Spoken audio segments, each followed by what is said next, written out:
Hello, dear viewers of Burundi National Television. Thank you for being with us. Welcome to the English news. These are headlines. The Director General of ARMER, Nestor Niyonzima, stated that ARMER must align itself with the new administrative division and plans to construct 17 new water springs and rehabilitate 12 others during the year 2025-2026. Recent though a harmful weed to the biodiversity can also serve as a feed for livestock. This plant, which is widespread along the shores of Lake Tanganyika, is currently being used by some livestock farmers. Hello and welcome to details. In the line of the 9th Tokyo International Conference on the Development of African countries, Evariste Ndayishimiye, the head of state, discussed with different diplomats from Japan or Africa. They discussed on strengthening bilateral ties between those countries and Burundi. In home news, the Truth and Reconciliation Commission will henceforth handle cases related to land and other spoliated properties. The president of the CVR urged the entire population to testify truthfully during investigations, otherwise they will be punished in accordance with the law. Pierre Claver Ndayicariye made this statement on Tuesday in Butanyerera, it is in Ngozi province, during the official launch and awareness campaign of CVR. Details. Of the enactment of Law Number 1/11 of May 28, 2024, which gives a new mandate and authority to the Truth and Reconciliation Commission, CVR, in French acronym, to receive and process cases related to the land disputes and other property seized during the various crises the country has experienced.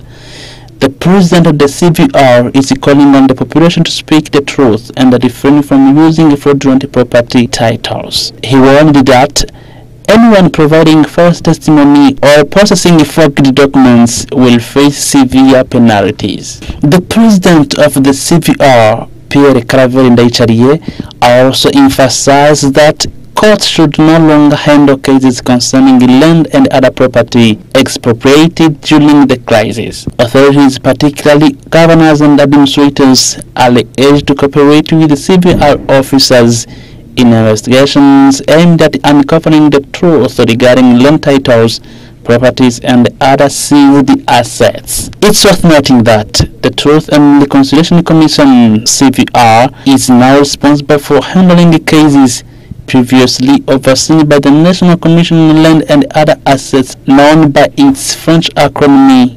CENTEB.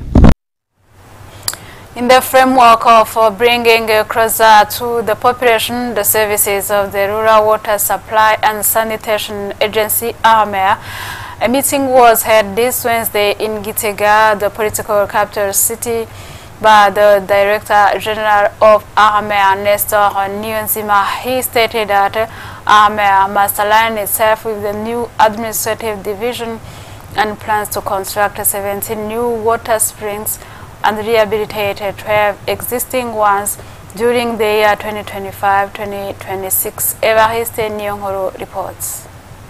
During the meeting, the Director General of the National Institute for Rural Water Supply and Hygiene, ARMER by its French acronym, Nestor Niyonzima, introduced the newly appointed agent who will be deployed across various regions based on the new administrative division of the provinces. He outlined the key activities to be undertaken and highlighted the added value this new organizational structure brings to citizens.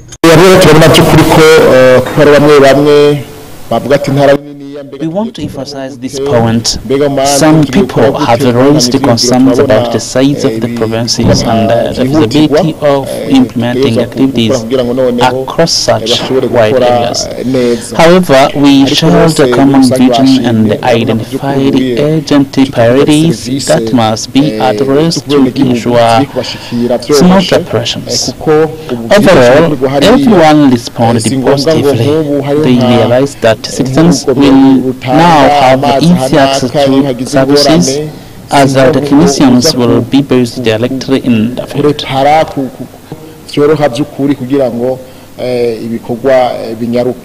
The meeting also included discussions on budgeting and the planning of activities for the 2025-2026 fiscal year. For this fiscal year, 17 new spring water sources will be constructed and 12 existing ones will be rehabilitated alongside other related projects. We agreed that the time to act is now and the schedule of activities has been established. While we await financial resources, we are fully prepared on our side.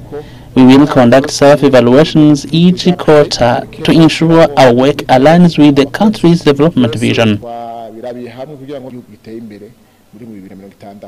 To support field operations, provincial representatives of AHMAL, referred to as CPAs, and the heads of agencies were presented with motorcycles to facilitate the execution of their duties effectively. 104 scholarship recipients, including 68 civilians and 36 military personnel, were received at the residence of the Chinese embassy in Burundi. The purpose of the reception was to brief the beneficiaries ahead of their departure for studies in China. Elsie Urur Kamkama reports. Those young Burundians who got Chinese scholarship are 104 in number. 68 go for a master's and the PhD degrees, and the 66 are soldiers who go for a training. They were received at the Chinese embassy, the residence, so to brief them before their departure for China. Chizayave, who represented the other Burundians in his speech, has stressed that they are aware of their heavy duty, that they will study seriously so to represent well their country, and that they will come back to build their nation.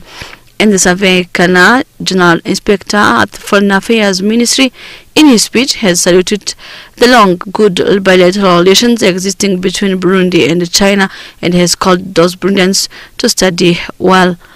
And Ms. Zhao Jiangping, Chinese ambassador to Burundi, has called those scholarship holders that they are the future builders of the nation, that they need to do their best so to help in the implementation of Burundi Emergent 2040 and developed in 2060 vision.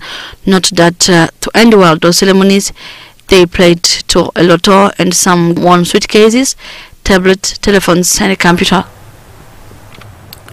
Authorities in Gitega commune have appreciated the World Vision initiative, which donated notebooks to children from vulnerable families. This was announced by a communal advisor of Gitega when they handed school materials to more than 670 children. Evariste Nyohuru. During this activity of distributing colored books to students from vulnerable families in a partnership with World Vision organization, the Director of Education in Gitega Commune thanked this organization for the effort it deploys in the education sector in Gitega Commune with the aim of promoting education. He also asked these students to follow lessons well, as education is the only key that means in terms of their development, and now wasting this opportunity that is offered to them.